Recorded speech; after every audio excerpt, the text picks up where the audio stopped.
Église évangélique Chaina dia manolotra ho anao fotoana ho an'ny vehivavy ny sabotsy 29 octobre ao amin'ny Palais des Sports miaraka amin'ny révérend Fara Andrenarivo. Fidirana voalohany amin'ny iray ora ampody anao avy amin'ny fahababoan'Andriamanitra. Fidirana faharoa amin'ny 3 ora anisy soanao mihoatra ny taloha izy.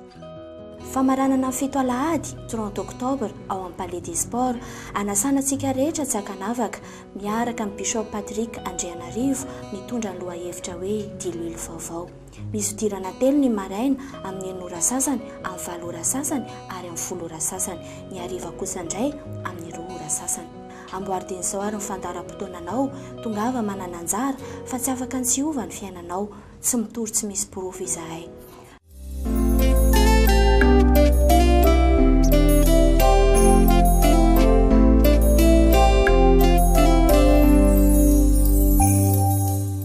Fa miaravantsika rehetra ny tenako Bishop Patrick Andrianarivo avy amin'ny fiangonana Chaina no miaraka aminao amin'ity anio ity. Manana fotoana lehibe tsika ato amin'ny fiangonana évangélique Chaina izay anasana antsika rehetrarehetra tsy hakanavaka mandrapahatonga ny alahady fa 30 ny volana oktobra. Izany hoe raha manisy ianao dia misy alahady anankifito. Ary io alahady anankifito io dia antsoina hoe fito alahady. Io fotoana fito alahady io dia fotoana tena miavaka dia miavaka. Isa-taona zay rahana amin'ny fiangonana Chaina. Ary manana lohahevitra izay tena mampiavaka azy. Amin'ity taona ity ny lohahevitra dia ny hoe ny fanomezan'Andriamanitra. Jesosy dia lazo ny filazantsara Jaona 4:4. Ozy hoe raha fantatrao ny fanomezan'Andriamanitra dia ianao no nangataka taminy. Andriamanitra manana fanomezana marobe maimaimpona tiana omena antsika.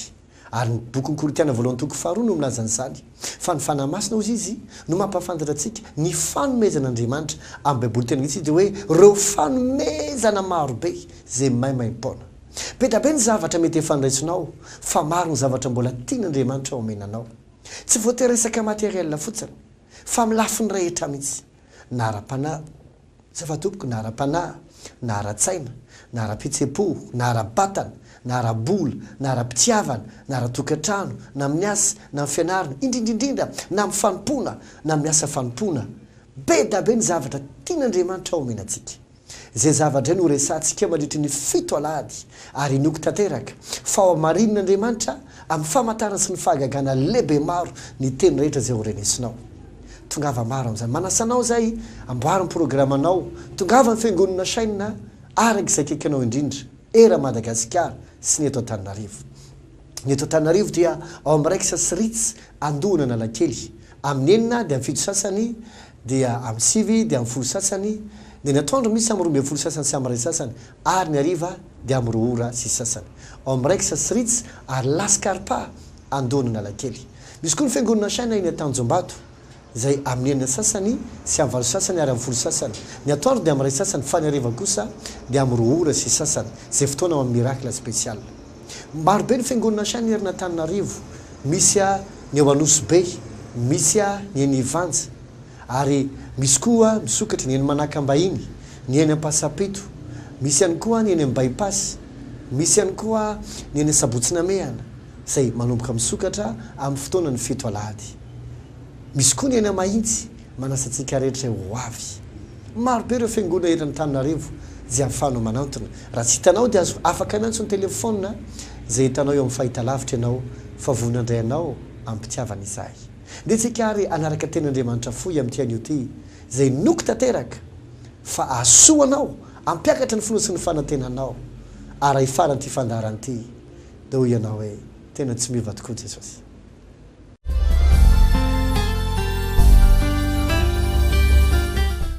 Isan'ny fanomezana lehibe dia lehibe no men'Andriamanitra antsika dia ny fiainany. Inona azafady? Ny fiainan'Andriamanitra. Ny zavaboary rehetra izay noharian'Andriamanitra dia samy nomeny ny fiainany daholo. Ary tsy mitovy ny fiainana ao anatiny rehetrarehetra.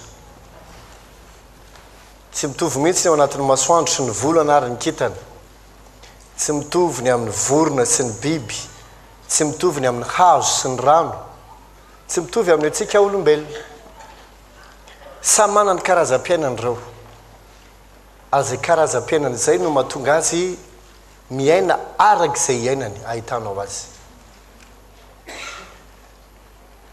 andriamanitra koa dia manana ny karazan'ny fiainany filazantsara ny jaona toko fahadimy ka ny andininy fa enina am'roapolo jaona toko fahadimy ka ny andininy fa enina am'roapolo zao nyvaky ny tena aminaran'i jesosy fa tahaka ny ray manana fiainana ho azy dia tahaka izany koa ny zanaka nomeny anina fiainana ho azy hoy izy hoe tahaka ny ray manana fiainana ho azy dika zay andriamanitra ray manana ny fiainana le anazy manokana zay tsy tovezana amin'izy ana amin'izy ary io fiainan'io no mahandriamanitra azy matoa andriamanitra tsy mety maty dia noho io fiainana io fiainan'io tsy hoe mahatonga an'andriamanitra miantitra tahaka atsika na mety reraka na mety sasatra fa fiainana zay maharitra mandrakizay zay fitenina amin'ny teny fahazoantsika azy hoe fiainana mandrakizay fiainana tsy mety tapitra fiainana tsy mety loha fa maharitra mandrakizay zay mahatonga baiboly milaza fa andriamanitra tsy mety maty ary tsy mety antitra ny lanitra mety ho rovotra ho ny ten'andriamanitra fa andriamanitra ny taonanao izy izy no tsy ho tapitra fa velona mandrakizay alleloia io karazam-piainan'andriamanitra io dia antsoina amin'ny teny grika hoe zoe ndraindray mety ny fahitantsika ny fiainan'andriamanitra io hatramin'izay dia hoe tsy misy ady zavatra tsara ho aminy ny valiny dia tsia mety amintsika le izy ratsy fa amin'andriamanitra le izy tsara inona le ohatrany hoe sady tsara ny ratsy ao am-bokyny samoela voalohany toko faharoa andehany fahaenina sy fahafito samoela voalohany toko faharoa ka ny andehany fahaenina sy fahafito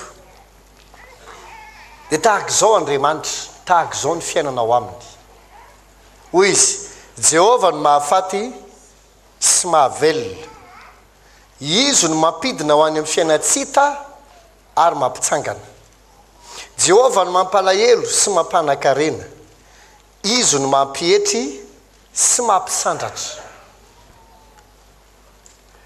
tsy resaka tsy milaza toetra io fa milaza fiainana le fiainanao amin'andriamanitra io no afaka mahatonga azy mamono ary mamelona mampahatra ny olona ary mampanankarena manandratra ny olona ary mampietry azy mainao avy ianao azafady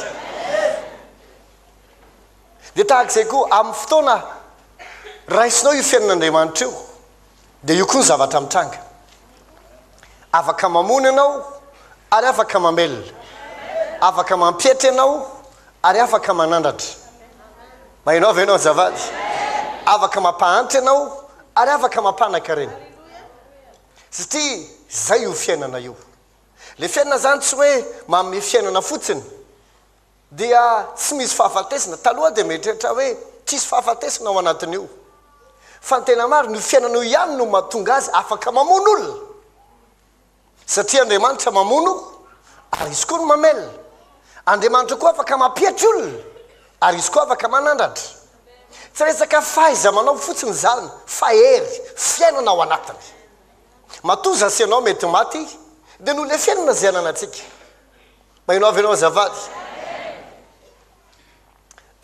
fa amin'ny fotoana raisitsika io fiainana avy amin'andriamanitra io zay antsoiny ten'andriamanitra eo mibokyny tsy filazantsara any amin'ny epistily any timoty any do izy hoe avy amin'ny filazantsara no nandraisantsika ny tsy fahalovana na hoe ny tsy fisy ny fahafatesana mandrakizay dika le tsy mety maty mandrakizay tsy hoe ny vatana tsy mety maty fa isika zany hoe tsisy fahalovana ao anatin'le fiainana inona dikan'izany maharitra mandrakizay le fiainana fa ny hoe maharitra mandrakizay tsy midika hoe tsy afaka mamono sady afaka mamelona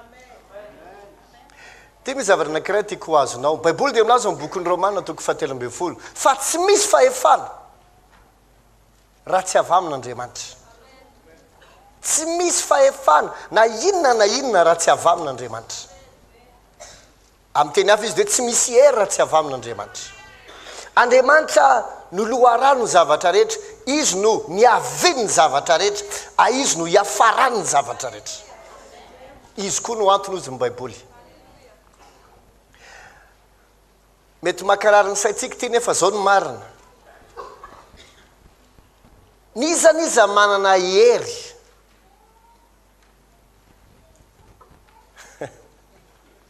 Aloha alamiko tsara le izy. Aloha tonga dia hitsika hoe na dia ny hery ny devoly azy dia Andriamanitra nanome azy.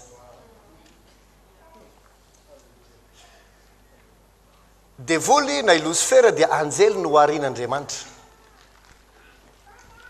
Dia nomeny hery, dia nosorany, dia nomeny fiainana. Fa taty aoriana nivadika taminy, niaraka tamin'ny ray apahatelo ny anjely. Tsisy devoly na tonga ny devoly ho lasa devoly. Ary tsisy devoly na meran'ny devoly atonga azy ho devoly. Fa Andriamanitra nanome azy hery.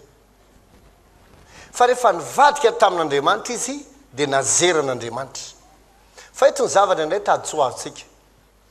Andriamanitra rehefa manome zavatra dia tsy manenina amin'izay omeny. Mety ny tenitsika angamba fitenitsika matetika indrindra rehefa misy fahafatesana dia ny tenin'ny Joba manao hoe izy ny nanome ary izy koa ny naka isaorana ane ny anarana. Andriamanitra rehefa manome dia tsy maka. Satria hoy ny Romana 1:20 hoe ny fanomezan'Andriamanitra dia tsy misy anenenana. Zany hoe tsy anenenana izay zavatra nomeny anao, fa rehefa anao iny dia izay no izy. Amen. Ka tamin'ny fotoana izy nanositra ny Satana nanome azy hery, rehefa avy eo nefa nivadika izy, tsy nesoron'Andriamanitra tamin'ny heriny. Satria tsy hoe lasa matahotra Andriamanitra sao dia eo resinito non, tsy possible zany. Iny hery izay nomen'Andriamanitra iny any Satana nefa iny no ampiasain'ny devoly mandefa aretina any amintsika, mampahantra. Aza koa mahatonga devoly afaka mampanakarena olona, manandratra olona, nefa koa izay koa mahatonga devoly afaka mampiatry ny sasany. Fa ny olana itsika kristianina tsy mahay mampiasa azy ohatry ny devoly. Mahinao ianao azafady. Ary tonga ny devoly ohatra mandefa hery animbatsika, tsika afaka mampiasa le fiainana indray andravany zany. Toy ianao hoe dahoana koa zany ohatrany hoe ny herin'ny devoly zany herin'Andriamanitra avy any amin'Andriamanitra any, ka eritreretinao avy any amin'izy ary. Misy devoly niara-nisy tamin'Andriamanitra ve? Sisy.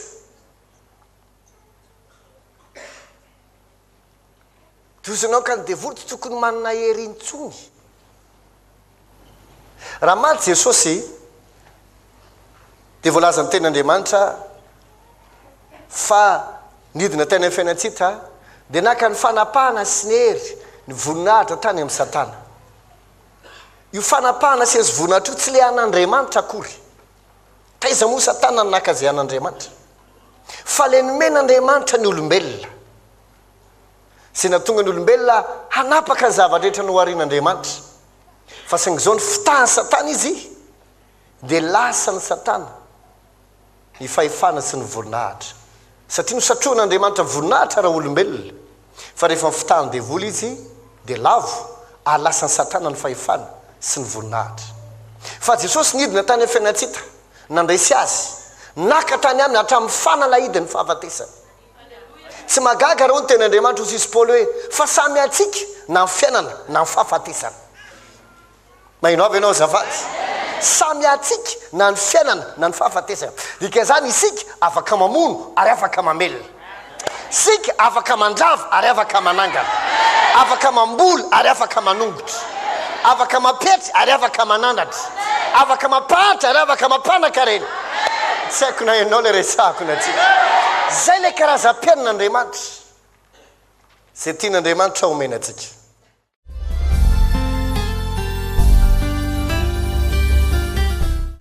fanotona hery sy fampahirezana lehibe ho anao fanantenana sy finoana aina vaovao fijery vaovao tanatinao ny tenin'andriamanitra eto ampamarana te hitely azy aminao ihany hoe reo hitanao fahita lavitra eo ny ora rehetra azonao isafidianana anatrika ny fivorim-bavaka miaraka amin'ny fiangonana saina fa vonandray anao ampitiavana sy ampanajana izay mafisiko ny filazana fa mandrapatonga ny 30 octobre dia manana fotoantsika antsona hoe fito alady fotoam-bavaka mandritry ny alady anankifito isan-kalady zay ahafahanao mahita ny herin'andriamanitra fiovana fitahina ny fahatsarana sy ny fitiavan'andriamanitra ny loha hevitsika dia hoe ny fanomezan'andriamanitra fa raha fantatrao ny fanomezan'andriamanitra dia ianao nangataka taminy zany nambaran'i jesosy ny filazantsara ntsona matoky aho fa ho avy ianao ary tiako milaza aminao fa tsy anenenanao ny fahatongavanao samy mitomba fahasoavana veloma tompoko